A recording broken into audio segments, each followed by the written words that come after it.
प्रधानमंत्री मोदी ने गृह मंत्री अमित शाह के साथ की बैठक। राष्ट्रीय सुरक्षा सलाहकार अजीत डोभाल भी मीटिंग में रहे मौजूद।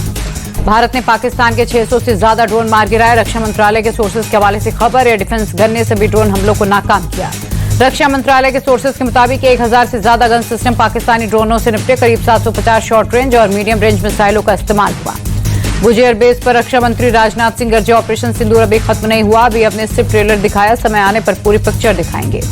राजनाथ सिंह ने एयरफोर्स की जमकर तारीफ की। बोले, जितनी देर में नाश्ता पानी उतनी देर में दुश्मन खत्म। सिर्फ 23 मिनट में आतंक के अजगर को कुचल डाला। राजनाथ सिंह ने पाकिस्तान को दी सीधी चेतावनी। कहा, सीजफायर में पाकिस्तान को प्रोविजन पर रखा है। आतंकवाद पर निर्णायक प्रहार के लिए तैयार हैं। भुज एयरबेस पर रक्षा मंत्री बोले, भारत की मिसाइलों की गूंज पूरी दुनिया सुन रही है। पूरी दुनिया भारत के पराक्रम का लोहा मान रही है। ऑपरेशन सिंदूर में एयरफोर्स की प्रभावी भूमिका। रक्षा मंत्री राजनाथ सिंह ने कहा, दुनिया ने देखा कैसे भारत ने पाकिस्तान को हराया। आपके शौर्य से भारत की सीमाएं पूरी तरह सुरक्षित। भुज एयरबेस पर जवानों से बोले रक्षा मंत्री, दुनिया ने आपके पराक्रम को देखा। पाकिस्तान को रात में दिन का उजाला दिखाया। भुज एयरबेस पर गरजे रक्षा मंत्री। बिना सीमा पार के आतंकी अड्डे उड़ाए। फोर्स ने आतंक के 9 अड्डों को किया था तबाह। पाकिस्तान को राजनाथ ने दिया सीधा संदेश। कहा, भारत अब सहेगा नहीं, पलटकर जवाब देगा। दुष्ट के साथ विनम्रता नहीं हो सकती। आईएमएफ से राजनाथ सिंह ने किया अनुरोध, तब पाकिस्तान को फंड करना बंद करे। पाकिस्तान को फंडिंग मतलब टेरर को फंडिंग है। राजनाथ सिंह ने इंटरनेशनल एटॉमिक एनर्जी एजेंसी से की पाकिस्तान के परमाणु हथियारों की निगरानी की मांग। कहा, पाकिस्तान के हाथों में परमाणु हथियार सुरक्षित नहीं। पाकिस्तान को एस जयशंकर ने दी सीधी चेतावनी। कहा, मोस्ट वांटेड सभी आतंकियों को सौंपे पाकिस्तान। उसके पास आतंकवादियों की पूरी लिस्ट है। पाकिस्तान को एस जयशंकर की 2 टूक। कहा, आतंकवादी अड्डों को बंद करे पाकिस्तान। सिर्फ आतंकवाद पर यह मुझसे बात होगी। पाकिस्तान को लेकर एस जयशंकर ने की अफगानिस्तान के विदेश मंत्री से पहली बार बात। दोनों के बीच फर्स्ट टाइम हुई है ये बात। ऑपरेशन सिंदूर पर गृह मंत्री अमित शाह का बड़ा बयान। कहा, यह ऑपरेशन प्रधानमंत्री मोदी के दृढ़ राजनीतिक इच्छा शक्ति का प्रतीक है। अमित शाह बोले, सुरक्षा एजेंसियों की सटीक सूचना से सफल हो ऑपरेशन सिंदूर। ये तीनों सेना की अचूक मारक क्षमता का द्वितीय प्रतीक। दिल्ली के नॉर्थ ब्लॉक में गृह मंत्री शाह ने मल्टी एजेंसी सेंटर का किया उद्घाटन। देश की आंतरिक सुरक्षा को मिलेगी मजबूती। ऑपरेशन सिंदूर की कामयाबी के बाद भारत की बड़ी तैयारी। सरकार का डिप्लोमेटिक आउटरीच प्रोग्राम के तहत ऑल पार्टी डेलीगेशन बनाने का फैसला। ऑल पार्टी डेलीगेशन में सभी दलों के सांसद होंगे। अलग अलग देशों में जाकर बताएंगे ऑपरेशन सिंदूर क्यों जरूरी था और इससे भारत को क्या मिला। पाकिस्तान को दुनिया के सामने बेनकाब करेगा भारत का ऑल पार्टी डेलीगेशन। कांग्रेस के सांसद भी डेलीगेशन का हिस्सा होंगे। जम्मू कश्मीर के तुलबुल प्रोजेक्ट को लेकर उमर अब्दुल्ला और महबूबा मुफ्ती में ट्विटर वॉर। सिंधु जल समझौता रद्द होने से तुलबुल प्रोजेक्ट को फायदे वाली बात पर भड़की महबूबा मुफ्ती बोली, सस्ती लोकप्रियता के लिए पानी जैसी जरूरी चीज पर राजनीति कर रहे उमर। मुख्यमंत्री का पलटवार। पाकिस्तानियों को खुश करने के लिए महबूबा मुफ्ती का ऐसा बयान है। पीडीपी चीफ महबूबा मुफ्ती ने सिंधु जल संधि को स्थगित करने के फैसले को बताया दुर्भाग्यपूर्ण। कहा, सरकार को इस फैसले पर पुनर्विचार करना चाहिए। पानीपत से पकड़े गए पाकिस्तानी जासूस नुमान इलाही को यूपी में उसके घर कैराना लेकर आई पुलिस। घर का ताला खुलवाकर कई दस्तावेज बरामद किए। नुमान ने आईएसआई हैंडलर को दी थी हरियाणा और पंजाब से जुड़ी कई खुफिया जानकारी। बदले में अलग अलग बैंक खातों में मंगाता था पैसा। त्राल में गुरुवार को मारे गए तीनों आतंकियों की तस्वीरें आई सामने। आसिफ अहमद शेख, आमिर नजरवानी, यावर अहमद भट्ट के तौर पर तीनों की हुई पहचान। शोपिया में मारे गए आतंकियों की भी तस्वीरें आई सामने। मंगलवार को शोपिया में ढेर हुए थे लश्कर के 3 आतंकी। सेना प्रमुख जनरल उपेंद्र द्विवेदी ने बारामूला में फॉरवर्ड पोस्ट का किया दौरा। ऑपरेशन सिंदूर में सेना और बीएसएफ के जवानों की वीरता की सराहना की। सेना प्रमुख ने सैनिकों से निर्णायक ताकत के साथ जवाब देने के लिए हमेशा तैयार रहने को कहा। बीएसएफ के रंतना राम को सम्मानित भी किया। दिल्ली में टर्की के दूतावास के बाहर प्रदर्शन। बैकआउट टर्की का पोस्टर लेकर लोगों का हुआ विरोध। पाकिस्तान से तनाव के बीच अडानी ग्रुप का बड़ा फैसला। चीनी कंपनी ड्रैगन पास से साझेदारी तोड़ी। एयरपोर्ट लाउंज एक्सेस की सेवाओं पर पड़ेगा असर। उत्तराखंड के चंपावत में सेना के सम्मान में निकाली गई तिरंगा यात्रा। सीएम धामी भी हाथ में तिरंगा लेकर रैली में शामिल रहे। नागपुर में निकाली गई तिरंगा यात्रा। तोपों, मिसाइल और थैंक यू मोदी के बैनर लिए लोग नजर आए। भारतीय सेना का भी आभार व्यक्त किया। कर्नाटक के हुबली में सेना के पराक्रम के सम्मान में निकली तिरंगा यात्रा। केंद्रीय मंत्री प्रहलाद जोशी हुए शामिल। ओडिशा के संबलपुर में तिरंगा यात्रा में शामिल हुए केंद्रीय शिक्षा मंत्री धर्मेंद्र प्रधान। ओडिशा के उप मुख्यमंत्री केवी सिंह देव हुए शामिल। डिब्रूगढ़ में सेना का सम्मान में निकाली गई तिरंगा यात्रा। केंद्रीय मंत्री सर्बानंद सोनोवाल हुए शामिल। जम्मू कश्मीर में चिनाब नदी पर बने रियासी के सलाल डैम का एक गेट खुला। सुबह सुबह आई सलाल डैम की तस्वीर। बठिंडा पुलिस की गिरफ्त में सैनिक छावनी का दर्जी आरोपी के पास मिले मोबाइल फॉरेंसिक लैब भेजे गए। रकीब पर देश विरोधी गतिविधि में शामिल होने का आरोप। रक्षा और आपदा निगरानी के लिए 18 जून को इसरो के नए उपग्रह का प्रक्षेपण PSLV C61 के लिए इसरो प्रमुख वी नारायणन ने तिरुपति मंदिर में की पूजा अर्चना। इसरो प्रमुख वी नारायणन बोले, सुबह 5:59 पर PSLV C61 के साथ भारत के 101वें रॉकेट का प्रक्षेपण निर्धारित है। कर्नल सोफिया कुरैशी पर विवादित बयान देने वाले मध्य प्रदेश के मंत्री विजय शाह की याचिका पर सुनवाई टली। अब सोमवार को सुनवाई करेगा कोर्ट। विजय शाह ने FIR के जबलपुर हाईकोर्ट के आदेश को सुप्रीम कोर्ट में दी है चुनौती। गुरुवार को शीर्ष अदालत ने मंत्री को लगाई थी फटकार। मध्य प्रदेश के मंत्री विजय शाह के इस्तीफे पर अड़ी कांग्रेस, काले कपड़े पहनकर विधायकों का प्रदर्शन। भोपाल में विजय शाह के खिलाफ प्रदर्शन कर रहे कांग्रेस विधायकों को हिरासत में लिया गया। राजभवन के सामने बैठे विधायकों को ले गई पुलिस।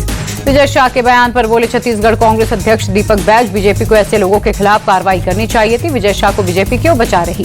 विजय शाह के इस्तीफे की मांग पर बोले मध्य प्रदेश के सीएम मोहन यादव, कांग्रेस जितना चाहे नाटक करे, मामला कोर्ट में, न्यायपालिका से ऊपर नहीं हो सकते। विजय शाह और जगदीश देवड़ा के बयान पर प्रियंका गांधी का अटैक। कहा, भाजपा नेताओं की ओर से हमारी सेना का अपमान अत्यंत शर्मनाक और दुर्भाग्यपूर्ण है।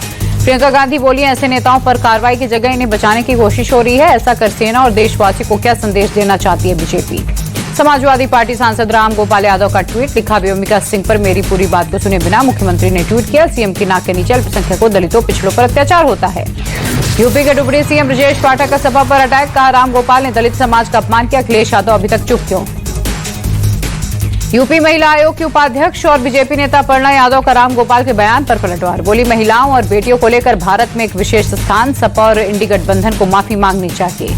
विंग कमांडर व्योमिका सिंह और एयर मार्शल AK भारती पर राम गोपाल यादव के बयानों पर बीजेपी सांसद किरण चौधरी बोली, जो लोग इस तरह की ओछी बातें करते हुए देशद्रोही लोग। मध्य प्रदेश के डिप्टी सीएम जगदीश देवड़ा का विवादित बयान। कहा, पूरा देश सेना और सैनिक प्रधानमंत्री मोदी के चरणों में नतमस्तक है। विवादित बयान पर जगदीश देवड़ा की सफाई। कहा, मेरे बयान को तोड़ मरोड़ कर दिखाया, कांग्रेस इसे गलत तरीके से पेश कर रही है। मैंगलोर तट पर डूबा सीमेंट से लदा मालवाहक जहाज। भारतीय तटरक्षक बल ने चालक दल के सभी 6 सदस्यों को रेस्क्यू किया। बिहार के सीएम नीतीश कुमार की महिलाओं को बड़ी सौगात। महिलाओं के लिए गुलाबी बसों के एक बैच को दिखाई झंडी। राहुल गांधी के बयान पर गिरिराज सिंह का निशाना। कहा, राहुल गांधी व्याकुल है, गांधी परिवार हमेशा से गरीब और आरक्षण विरोधी रहा है। बिहार के दरभंगा में राहुल गांधी की सभा रोकने पर आरजेडी सांसद मनोज झा बोले, क्या हो जाता अगर राहुल गांधी सभा को संबोधित करते? ये सारी चीजें राजनीति की गरिमा को नष्ट करती हैं। राहुल गांधी को लेकर जेडीयू नेता नीरज कुमार का बयान। राजनीति में हठधर्मिता अच्छी बात नहीं है, आपको कानून का पालन करना चाहिए। राहुल गांधी पर बिहार में FIR को लेकर तृणमूल सांसद शत्रुघ्न सिन्हा का बड़ा बयान। का इससे राहुल गांधी की लोकप्रियता और बढ़ेगी, लोगों की सहानुभूति उनके साथ है। महाराष्ट्र बीजेपी प्रदेश अध्यक्ष चंद्रशेखर बावनकुले का कांग्रेस पर तंज। कहा, राहुल गांधी के नेतृत्व में कांग्रेस पार्टी दिशाहीन हो गई है। पी चिदम्बरम के बयान पर बोले शहजाद पूनावाला, चिदम्बरम ने इंडी गठबंधन और कांग्रेस पार्टी को सच का सामना कराया। इंडी गठबंधन केवल स्वार्थ के लिए बनाया गया। पी चिदम्बरम के बयान पर बोले तरुण चुग, चिदम्बरम समेत देश के सभी नेता ये मान रहे इंडी गठबंधन बिखर चुका है। दिल्ली की मुख्यमंत्री रेखा गुप्ता ने आजादपुर मंडी का निरीक्षण किया। मंत्री कपिल मिश्रा के साथ किया निरीक्षण। दिल्ली में फिर निजी स्कूल की मनमानी, फीस न जमा करने पर डीपीएस द्वारका ने बच्चों को नहीं दी एंट्री। दिल्ली के शाहदरा में MCD ने जर्जर बिल्डिंग में चिपकाया नोटिस, इमारत को कराया खाली, एक तरफ से झुक गई है बिल्डिंग। देहरादून में मुख्यमंत्री पुष्कर सिंह धामी की अध्यक्षता में हुई कैबिनेट की बैठक, कई महत्वपूर्ण प्रस्तावों पर लगी मुहर। जयेश मेहता मामले में मुंबई और हैदराबाद की 13 स्थानों पर छापेमारी, करीब 9 करोड़ से ज्यादा कैश और हीरो से जुड़े आभूषण सहित कई दस्तावेज बरामद। दिल्ली में अवैध बांग्लादेशियों पर एक्शन, बवाना इलाके में बिना दस्तावेज अवैध रूप से रह रहे 13 बांग्लादेशी गिरफ्तार। दिल्ली क्राइम ब्रांच की बड़ी कार्रवाई, अवैध तरीके से रह रहे 13 बांग्लादेशी नागरिक को हिरासत में लिया गया। आरोपियों के पास से बांग्लादेशी दस्तावेज बरामद। CCTV में कैद हुआ संदिग्ध युवक, तलाश में जुटी पुलिस। राजस्थान के उदयपुर में तनाव के बाद बाजार बंद, व्यापारियों ने प्रशासन के खिलाफ जमकर की नारेबाजी। यूपी के सीएम योगी आदित्यनाथ ने श्रम विभाग के अधिकारियों के साथ की बैठक, विभाग के कार्यों की समीक्षा की, अधिकारियों को दिए निर्देश।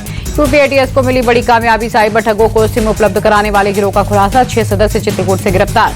अधिकारियों की मदद से साइबर ठगों को बेचते थे सिम कार्ड, आरोपियों के पास से फर्जी दस्तावेज और सिम कार्ड बरामद। गर्मी के चलते बीमार पड़ रहे लोग, मुरादाबाद के अस्पताल में रोजाना पहुंच रहे 200 से ज्यादा मरीज। कोलकाता में नौकरी गंवाने वाले शिक्षकों का आज फिर प्रदर्शन, विकास भवन के बाहर धरने पर बैठे शिक्षक। तमिलनाडु के नीलगिरी में बदला मौसम, भारी बारिश के चलते जगह जगह जलजमाव की स्थिति बनी। हफ्ते के आखिरी कारोबारी दिन लाल निशान में बंद हुआ शेयर बाजार, सेंसेक्स में 200 अंकों की गिरावट, निफ्टी 42 अंक लुढ़का। अमेरिकी डॉलर के मुकाबले 3 पैसे मजबूत हुआ रुपया, 85 रुपए 51 पैसे हुई कीमत। सोने के दाम में बढ़ोतरी, 1293 रुपए बढ़कर 93,658 रुपए प्रति 10 ग्राम हुआ। चांदी की कीमत में भी दर्ज की गई तेजी, 1016 रुपए बढ़कर 95,588 रुपए हुआ।